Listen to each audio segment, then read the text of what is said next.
Good evening and welcome to the COVID-19 update on Channels Television. I'm Millicent Walker. First, the highlights. Federal government concludes arrangements to open 38 oxygen plants across the country. Taraba State sets up COVID-19 Action Recovery Committee to mitigate the impact of the pandemic. And Spain opens borders to all vaccinated travelers.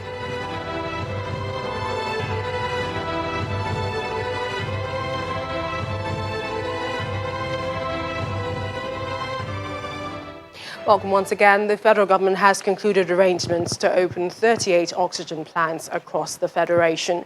Addressing journalists after meeting with the United States ambassador to Nigeria, Ambassador Mary Beth Leonard, the secretary to the government of the federation, Mr. Boss Mustafa, explains that the oxygen plants will ensure that Nigerians will not have to travel a distance of over 100 kilometers before they can access oxygen. Mr. Mustafa is also asking the American government to assist Nigeria in accessing vaccines, which has stalled following the COVID-19 development in India. The first source of supply we got was from the COVAX facility from India, about 4 million doses, and thereafter the upsurge in infections in India overwhelmed the country, and they have held back their vaccines to make sure that they vaccinate their population. And vaccinating about 70% of India's population is a huge number. It's not a small number. It's a challenge, and all over the world you can see that there is vaccine shortage. And we just try and part of the meeting we had today was to see how the American government can help in terms of acquisition of vaccine and also donation of vaccine. That's one. I did mention the issue of oxygen because before India happened, nobody thought seriously that oxygen would be a major challenge. And because of that, we decided as a government as far back as December to secure Mr. President's approval for the establishment of 38 brand new oxygen plants across the nation. In the meantime, Nigeria has tested over 2 million samples out of her roughly 200 million population. A total of 163,096 people have now been discharged from hospital after treatment since the disease began spreading in the country. Let's take a look at the update. The second week in June, COVID-19 begins with relatively low figures coming from the Nigeria Center for Disease Control, the NCDC. The outbreak is escalating around the world. After a delay in accessing data from the agency following the recent Twitter ban by the federal government, yesterday the agency reported 26 confirmed cases across 5 states from Saturday, including Akwa Ibom, Cross River, Lagos, Bayelsa, and Kaduna. The health authorities have confirmed 11 new infections from 3 states in the last 24 hours. According to the breakdown, Lagos recorded 9 infections, while Kano and the FCT recorded 1 each. The latest tally has increased the number of confirmed cases in the country to 166,767.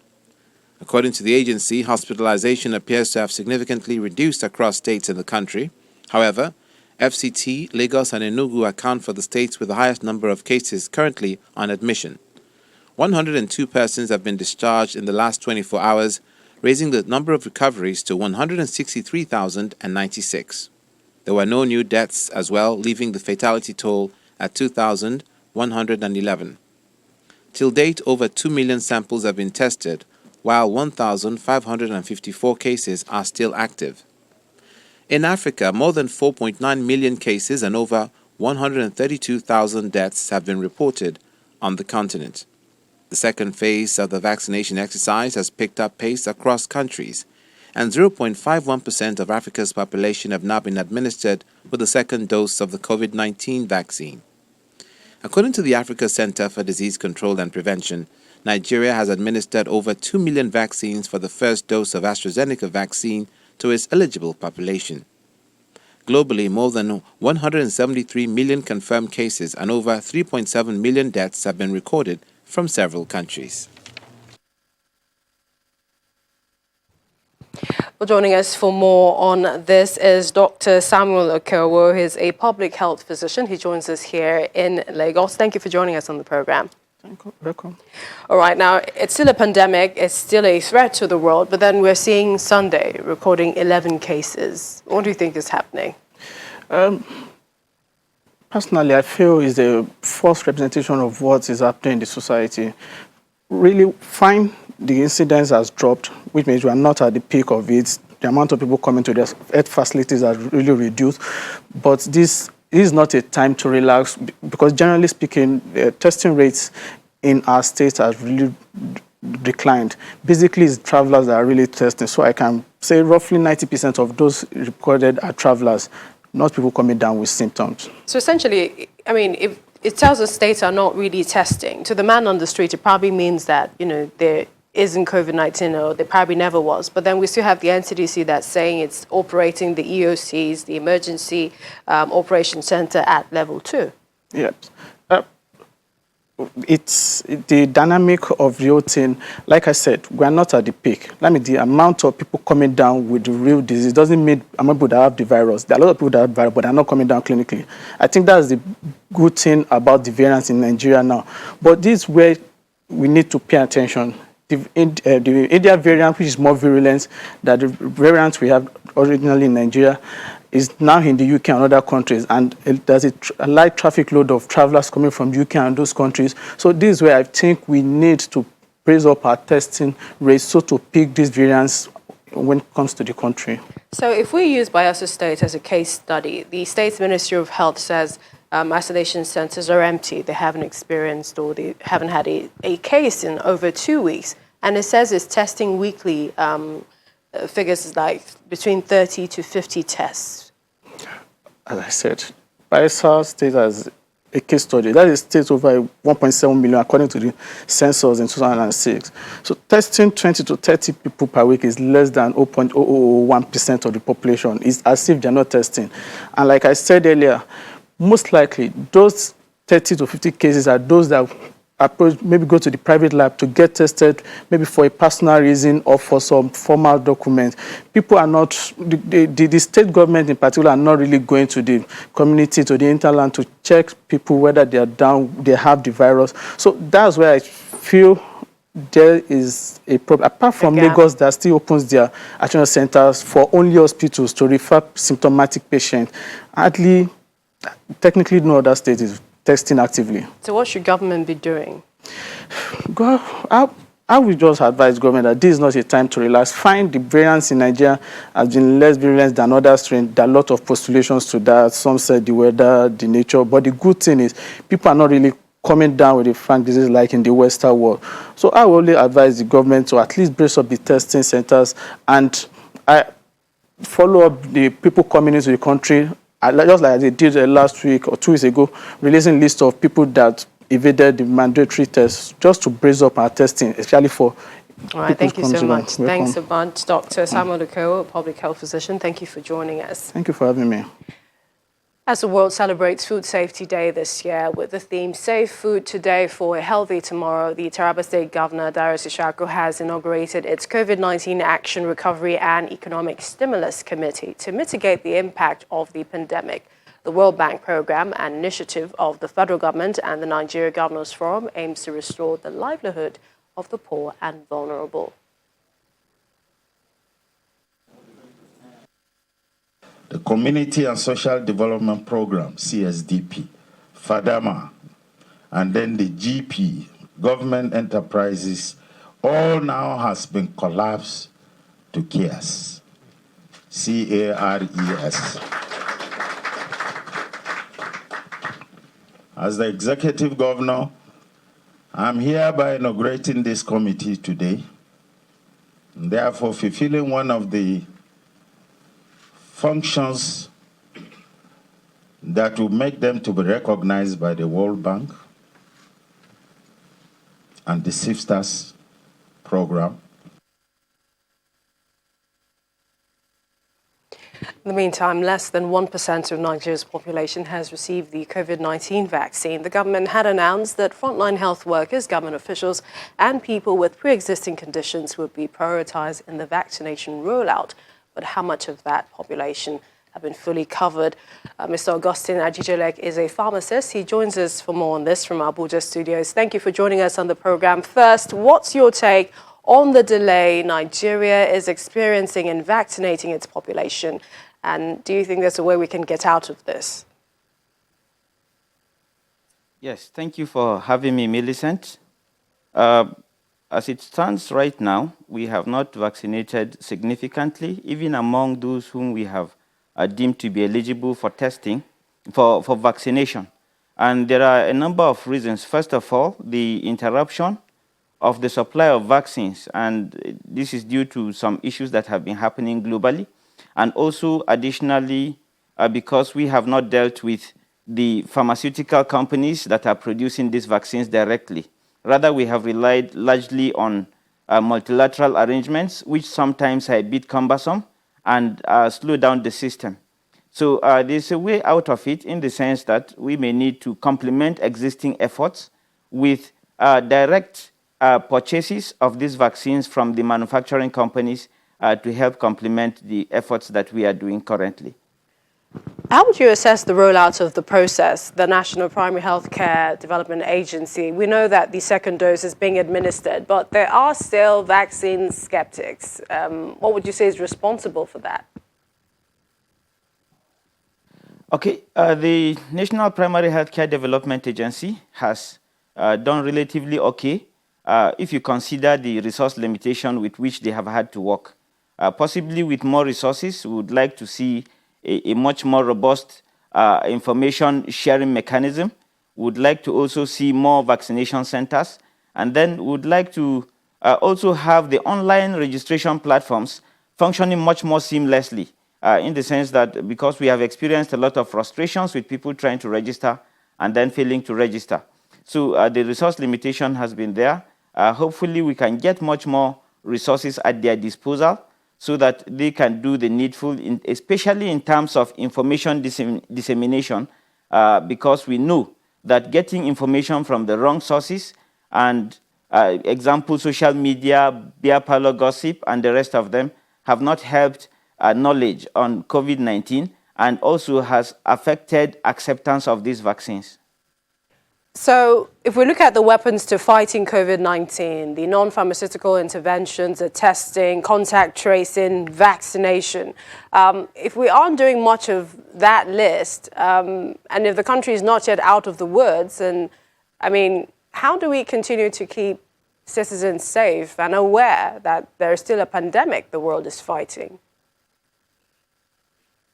Yes, looking at what has the experience of other countries, especially India, the severe disruptions they have suffered, in spite of how developed their supply chain is in terms of healthcare, because we even rely on them largely for a lot of commodities to provide healthcare in Nigeria.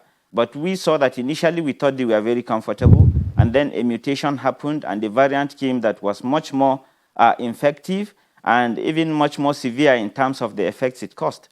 So we need to not let down our guard. What we need to do is to intensify all these measures, ensure that all the mitigation measures are revamped and maintained. Then we should ensure that we provide much more information through qualified people and not allow people to be getting information from sources that are not actually verified or not even scientific.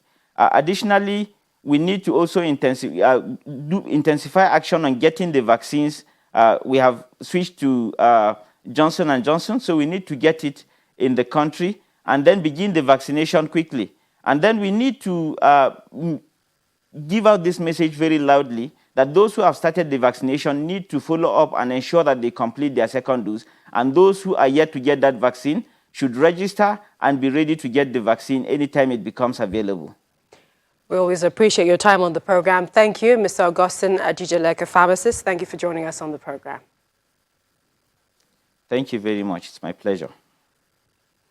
Well, still ahead on the program, we have more on the U.S. vaccination, plus other stories from around the globe. Please stay with us.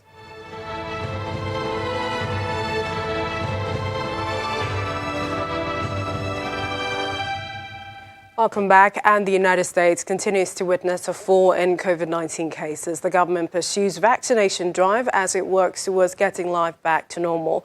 The Government Centers for Diseases Control has approved vaccinations for 12-year-olds and above and expects 70% of its citizens will receive at least one dose of COVID-19 vaccine by the 4th of July. Our Washington correspondent, Maria Bird, reports. The number of U.S. COVID-19 cases and deaths are continuing to fall despite the decline in the rate of COVID-19 vaccinations among Americans. The daily U.S. vaccine rate in early April was over 3 million, while the current 7-day average is 1 million shots per day. This drastic decline in vaccinations is driving community leaders to work toward increasing the access to vaccines. First Lady Jill Biden and Dr. Fauci made a visit to a local vaccine center at a church in Harlem, New York. I want to thank you all for coming because this is how we get the word out. We want everyone 12 and older to come get vaccinated. We're really working hard because we have to get back to life as normal. This is a historic place that I've known since I was a child, being a New Yorker myself, and to actually be in this place with all of the extraordinary people who are working out as the messengers to get people to vaccinate. We're going to end this outbreak for absolutely certain. Yes. And the vehicle to ending it is vaccination, and that's what's going on right here. And that's why I'm so impressed by being here and so honored to be here. Yes. Now the vaccinations are available for all Americans ages 12 and up. President Biden believes that his goal of 70% of American adults being given at least one shot by July 4th is possible. As a part of the U.S.'s commitment to donate 25 million vaccines globally, the U.S. recently sent 750,000 vaccines to Taiwan as they combat the virus. From Washington, Maria Bird, Channels Television News. Dr. Mercy Edionwe, internal medicine hospitalist, Texas Hospital, U.S., joins us now. Thanks for joining us on the program. Thank you so much for having me. All right, what do you think? Is America on track? Its 4th of July goal of 70% at least having a shot, and how are people reacting there? Yes. So like has said earlier, currently we have at least 63% of Americans who have actually had one dose, whereas 52% of Americans are fully vaccinated.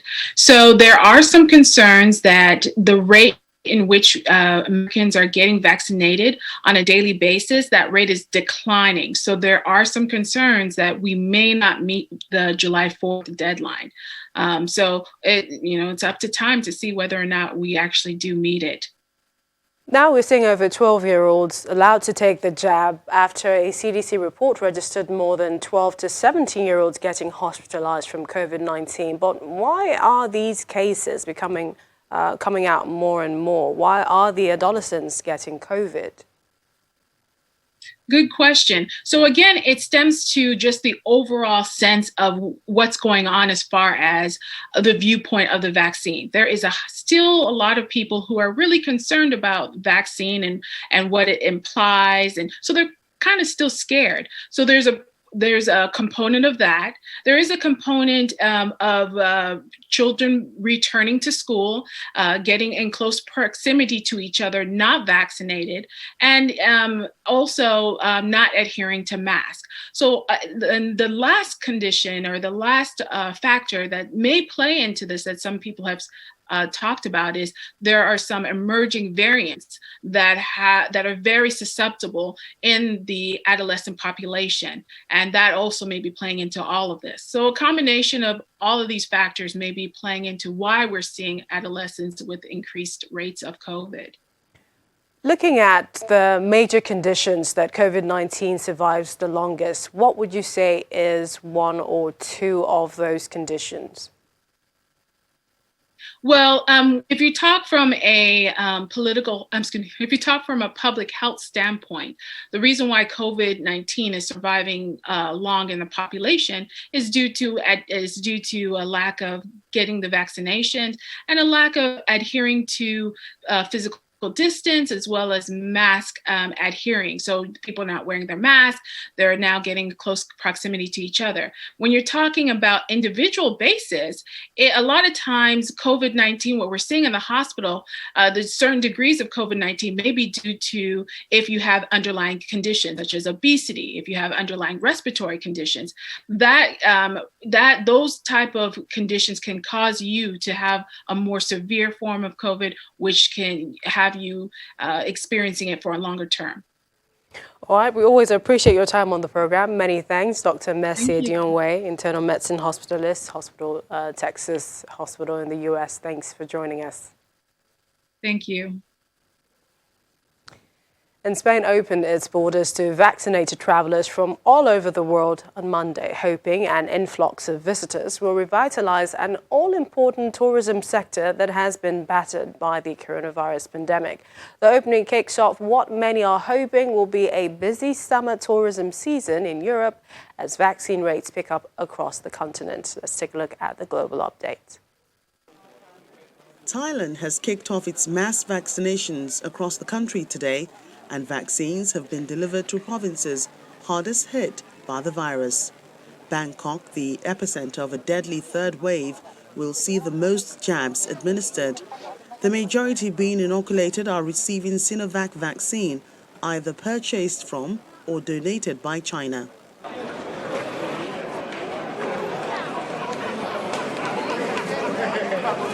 Locals and tourists have enjoyed a carefree lunch by Venice's Grand Canal today as the surrounding regions became a white zone, easing restrictions and ditching a curfew with only masks and social distancing required. A curfew has been in place since October, while the country was split into different colored regions with varying rules as part of efforts to stem coronavirus contagion. As cases and deaths continue to decline and more people are vaccinated, regions have been turning white week by week.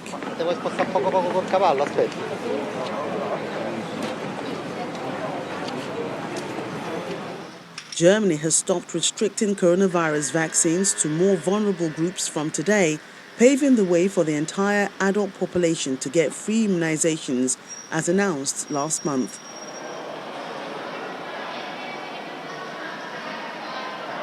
Vaccine supplies remain scarce, however, and an official at a Cologne vaccination center in Germany's most populous state said the regional health ministry has not approved any further first vaccination appointments for the moment.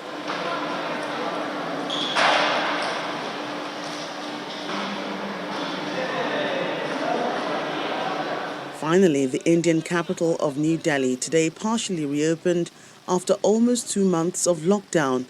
The city announced on Sunday that restrictions on transport, markets and other economic activities will be eased from today after a 7-week lockdown was imposed to curb the spread of coronavirus. Delhi was hit the hardest by the virus in the second wave of the pandemic in India. Let's continue to take responsibility. Visit our website. It's channelstv.com for more updates, also a better understanding of the pandemic. You can also find other stories on politics, business and sports. It's all at your fingertips. That's the program this evening. Thank you for watching. I'm Millicent Walker. Stay safe.